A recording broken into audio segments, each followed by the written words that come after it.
তুমি যে বন্ধু ফেলে ফেলে করে দেখছো তুমি তো। ঢালিউড নায়িকা ইয়ামিন হক ববি যেন একটু নিজেকে দেখাতেই বেশি পছন্দ করেন। নেটিজেনরা এমন কথা হরহামেশাই বলে থাকেন, আর ববি হয়তো নেটিজেনদের একটু বেশি ভালোবাসেন। তাই তো তাদের খোঁচা দেওয়া কথা আর উস্কে দিতে একের পর এক বোল্ড পোশাকে ছবি ভিডিও আপলোড হরহামেশা করে থাকেন, আর তাতে দুষ্টু বালকেরা করেন মজার সব কমেন্ট।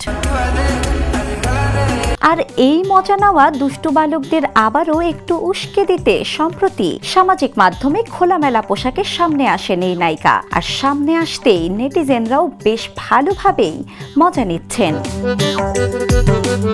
দুষ্টু বালকেরা মজা নেওয়ার আগে মাথায় রাখতে হবে সঙ্গীত শিল্পী প্রীতম আহমেদের বালক গানের সেই লাইনগুলো। তুমি যে বন্ধু ফেলে ফেলে করে দেখছো তুমি তো, খুব সাবধানে তাকিও কারণ পাশেই দুঃখ সরণী। শিলা ইসলাম, দ্য নিউজ।